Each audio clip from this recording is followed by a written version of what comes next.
بسم اللہ الرحمن الرحیم، درود و سلام ہو محمد و آل محمد پر۔ السلام علیکم، آپ دیکھ رہے ہیں بیست نیوز نیٹ ورک۔ میں ہوں کاظم مظفری۔ سب سے پہلے آج کی ہیڈ لائنز۔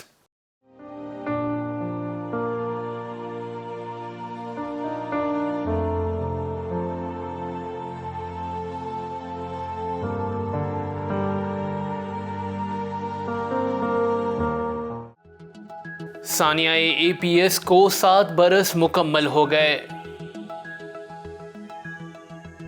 مہنگائی کی ترسی ہوئی عوام کے لیے خوشخبری، حکومت کا پیٹرول ڈیزل کی قیمتوں میں 5 روپے کمی کا اعلان۔ شامی ایئر ڈیفنس سسٹم نے اسرائیلی حملہ ناکام بنا دیا۔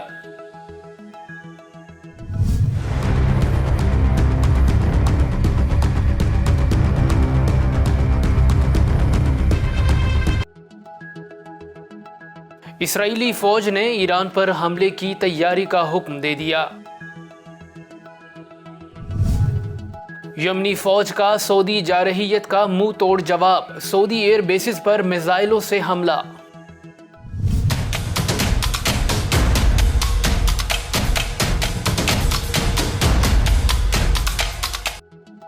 مشرقی پاکستان کو بچھڑے ہوئے 50 سال مکمل ہو گئے۔ برازیل میں شدید بارشوں سے بڑے پیمانے پر تباہی، 7 افراد ہلاک۔ لاہور دنیا کی آلودہ ترین شہروں میں دوسرے نمبر پر آ گیا۔ ملک بھر میں کورونا وائرس سے مزید 6 افراد انتقال کر گئے۔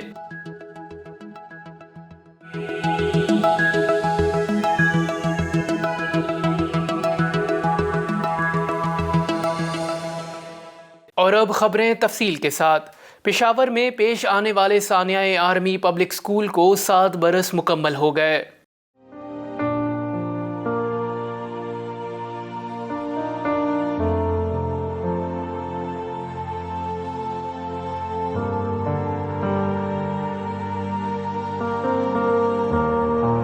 سولہ دسمبر 2014 پاکستانی تاریخ کا وہ سیاہ دن جس میں 6 دہشت گردوں نے آرمی پبلک اسکول پشاور پر حملہ کیا اور علم کی پیاس بجھانے والے طلبہ پر اندھا دھند گولیوں کی بوچھاڑ کی، جس سے معصوم طالب علم اور بے گناہ اساتذہ خون میں لت پت ہو گئے اور اسکول بارود کی بو سے آلودہ ہو گیا۔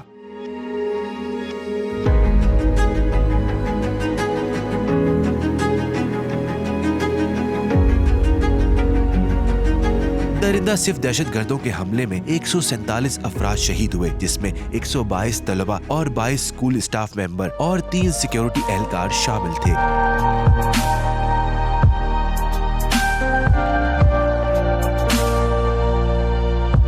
پشاور میں پیش آنے والے اس سانحے کو 7 برس بیت چکے ہیں۔ سانحہ اے پی ایس میں ملوث 6 دہشت گرد موقع پر ہی موت کے گھاٹ اتار دیے گئے تھے، جبکہ 6 افراد کو اسپیشل ملٹری کورٹس میں سزائے موت دی گئی۔ سانحہ اے پی ایس کو 7 برس مکمل ہو جانے کے بعد بھی شہداء کے خاندان اور پسماندگان انصاف کے منتظر ہیں۔ ان کے زخم تازہ، دل اداس اور آنسو روا ہے،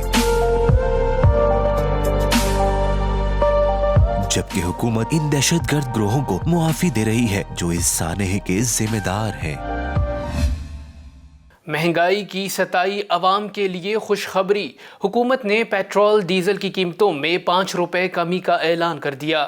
حکومت نے پیٹرولیم مصنوعات کی قیمتوں میں کمی کا اعلان کر دیا ہے اور پیٹرول اور ہائی سپیڈ ڈیزل فی لیٹر 5 روپے سستا کر دیا ہے۔ وزارت خزانہ سے جاری نوٹیفیکیشن کے مطابق پیٹرول کی قیمت میں 5 روپے کمی کر دی گئی ہے، جس کے بعد پیٹرول کی فی لیٹر نئی قیمت 140 روپے اور 82 پیسے ہو گئی ہے۔ اسی طرح ہائی سپیڈ ڈیزل کی قیمت بھی 5 روپے فی لیٹر کمی کے بعد 137 روپے 62 پیسے پر آ گئی۔ نوٹیفیکیشن کے مطابق مٹی کے تیل کی قیمت میں 7 روپے اور لائٹ ڈیزل آئل کی قیمت میں 7 روپے 1 پیسے کی کمی کر دی گئی ہے، جس کے بعد ان کی فی لیٹر قیمت بالترتیب 109 روپے 53 پیسے اور 107 روپے 6 پیسے ہو گئی ہے۔ اس سے قبل oil and gas regulatory authority نے حکومت کو آئندہ 15 روز کے لیے پیٹرولیم مصنوعات کی قیمتوں میں 10 روپے 30 پیسے فی لیٹر تک کمی کی تجویز دی تھی۔ شامی ایئر ڈیفنس سسٹم نے جارح اسرائیل کا حملہ ناکام بنا دیا۔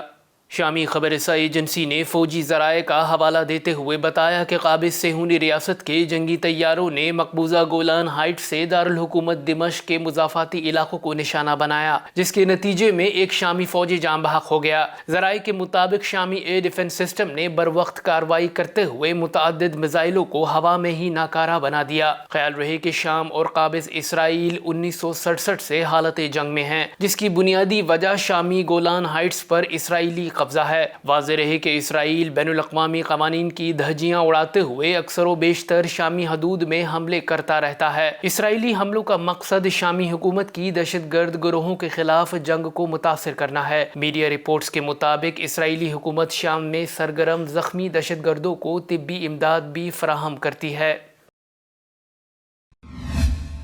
اسرائیل نے اپنی فوج کو ایران پر حملے کی تیاری کا حکم دے دیا۔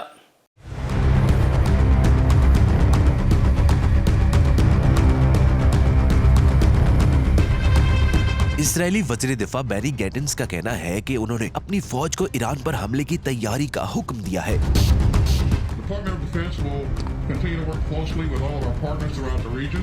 واشنگٹن میں ہونے والی ملاقات میں امریکہ کو مطلع کیا گیا ہے کہ اسرائیل کی دفاعی افواج کو ایران کے خلاف حملے کی تیاری کی ہدایت کی ہے۔ ان کا مزید کہنا تھا کہ ایران پر دباؤ بڑھانے کی ضرورت ہے، جس کے لیے اسرائیلی فوجیں اسٹرائیک کے لیے تیار ہے۔ خیال رہے کہ لائیڈ آسٹن اور بینی گیٹنز نے جوہری مذاکرات ناکام ہونے کی صورت میں ایرانی جوہری تنصیبات پر حملے کا اشارہ دیا ہے۔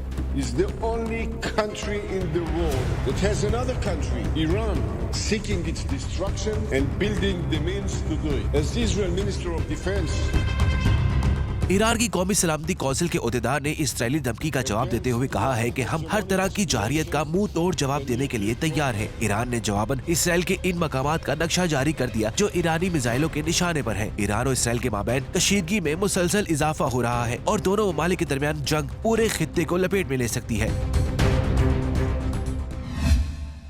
یمنی فوج نے سعودی جارحیت کا منہ توڑ جواب دیتے ہوئے سعودی ایئر بیسز پر متعدد میزائلوں سے حملہ کیا۔ یمنی فوج کے ترجمان یحییٰ سری نے بتایا کہ یمنی فوج نے سعودی جارحیت کے جواب میں سعودی عرب کے کنگ خالد ایئر بیس کو متعدد میزائلوں سے نشانہ بنایا۔ ترجمان کے مطابق یمنی فوج نے صوبے جازان میں حساس تنصیبات پر 5 میزائل داغے جو ٹھیک اپنے نشانے پر لگے۔ خیال رہے کہ سعودی اتحاد کی جانب سے یمنی آبادی پر بمباری میں اضافے کے جواب میں یمنی فوج نے بھی سعودی علاقوں پر حملوں میں اضافہ کر دیا ہے۔ ایک روز قبل یمنی مجاہدین نے غیر قانونی سرگرمیوں میں ملوث چینی ساختہ ڈرون مار گرایا تھا۔ واضح رہے کہ سعودی عرب کی سربراہی میں بننے والے عرب اتحاد نے 2015 سے یمن پر اندھا دھند بمباری کا سلسلہ جاری رکھا ہوا ہے، جس میں لاکھوں لوگ لقمہ اجل بن گئے ہیں اور جو زخمی ہیں وہ عمر بھر کی معذوری کا شکار ہو گئے ہیں۔ دوسری جانب نام نہاد عالمی برادری سعودی جنگ رکوانے کی بجائے سعودی اتحاد کے ساتھ اربوں ڈالر کے معاہدے کر رہی ہے۔ مشرقی پاکستان کو بچھڑے ہوئے 50 سال بیت گئے۔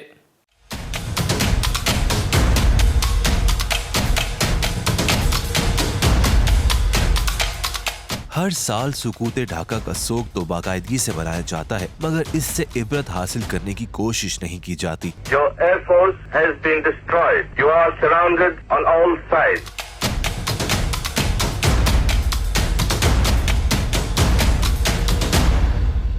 کچھ دانشور جنرل یحییٰ اور جنرل نیازی کو اس شکست کا ذمہ دار گردانتے ہیں، جبکہ کچھ مجیب الرحمان اور بھٹو پر ذمہ داری ڈالتے ہیں۔ بہرحال مجموعی طور پر اس بات پر اتفاق ہے کہ سیاست میں جرنیلی مداخلت اور ملک میں سیاسی استحکام نہ ہونے کی وجہ سے ملک دو لخت ہوا۔ اگر مشرقی پاکستانیوں کا حق حاکمیت تسلیم کرتے ہوئے اقتدار منتقل کر دیا جاتا تو اس ذلت آمیز شکست اور سکوت ڈھاکہ جیسے سانحے سے بچ سکتے تھے۔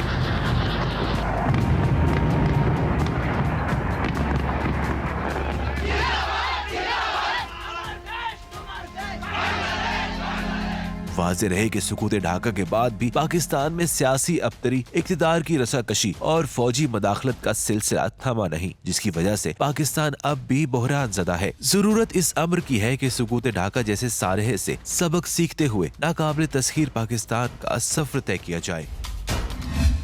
برازیل میں شدید بارشوں نے بڑے پیمانے پر تباہی مچا دی۔ بارشوں سے 7 افراد ہلاک بھی ہوئے۔ برازیل میں شدید بارشوں سے آنے والے سیلاب اور مٹی کے تودے گرنے سے 7 افراد ہلاک ہو گئے۔ کئی دہائیوں کے بعد ہونے والی اس شدید بارش سے بڑے پیمانے پر تباہی ہوئی ہے، جس کے بعد گورنر نے ریاست میں ہنگامی حالت کا نفاذ کر دیا ہے اور لوگوں کو ہدایت کی ہے کہ وہ زیادہ خطرے والے علاقوں سے منتقل ہو جائیں۔ تیز آندھی اور موسلا دھار بارش کی وجہ سے کئی قصبے اور دیہی علاقے زیر آب آ گئے ہیں، جبکہ ریسکیو ٹیموں کو متاثرین تک پہنچنے کے لیے شدید مشکلات کا سامنا کرنا پڑ رہا ہے۔ حکام کا کہنا ہے کہ ہلاکتوں کی تعداد میں اضافہ ہو سکتا ہے، کیونکہ اس وقت بڑی تعداد میں لوگ لاپتہ ہیں، جبکہ امدادی ٹیمیں لوگوں کو ریسکیو کرنے کا کام کر رہی ہیں۔ لاہور دنیا کی آلودہ ترین شہروں میں دوسرے نمبر پر آ گیا۔ ملک کا دوسرا بڑا شہر لاہور آج دنیا کے آلودہ شہروں کی فہرست میں دوسرے نمبر پر پہنچ گیا۔ ایئر کوالٹی انڈیکس کے مطابق لاہور میں پروٹیکیولیٹ میٹرز کی تعداد 204 ریکارڈ کی گئی۔ اس فہرست میں پڑوسی ملک بھارت کا دارالحکومت دہلی 213 پروٹیکیولیٹ میٹرز کے ساتھ پہلے نمبر پر آ گیا ہے۔ 198 پروٹیکیولیٹ میٹرز کے ساتھ بھارتی شہر کولکتہ تیسرے نمبر پر ہے۔ پاکستان میں آلودہ شہروں کی فہرست میں فیصل آباد پہلے نمبر پر آ گیا، جہاں ایئر کوالٹی انڈیکس کے مطابق پروٹیکیولیٹ میٹرز کی مقدار 460 ریکارڈ کی گئی ہے۔ واضح رہے کہ گزشتہ دنوں سے ملک کے بڑے شہروں میں دھند کا راج ہے، جس کے پیش نظر موٹر وے بند کر دیا گیا ہے اور فلائٹ آپریشن عارضی طور پر معطل ہے۔ ملک بھر میں کرونا وائرس سے مزید 6 افراد انتقال کر گئے۔ NCOC کی جانب سے جاری بیان کے مطابق گزشتہ 24 گھنٹوں کے دوران ملک میں کورونا کی تشخیص کے لیے 42,895 ٹیسٹ کیے گئے، جن میں سے 302 افراد میں کورونا وائرس کی تصدیق ہوئی۔ گزشتہ روز اس وبا نے مزید 6 افراد کی زندگیوں کو نگل لیا، جبکہ مثبت کیسز کی شرح 0.70% ریکارڈ ہوئی ہے۔ اس کے علاوہ 704 مریضوں کی حالت تشویشناک ہے۔ خیال رہے کہ کرونا وائرس کے خلاف احتیاطی تدابیر اپنا کر اس وبا کے خلاف جنگ جیتا جا سکتا ہے، جیسا کہ سینیٹائزر کا استعمال بار بار کریں، ہاتھوں کو کم از کم 20 منٹ تک دھوئیں، غیر ضروری باہر نکلنے سے گریز کریں یا باہر نکلتے وقت ماسک کا استعمال کریں۔ اب تک کے لیے اتنا ہی۔ مزید خبروں اور اپڈیٹس کے لیے دیکھتے رہیے بیست نیوز نیٹ ورک۔ اپنا خیال رکھیے گا۔ اللہ حافظ۔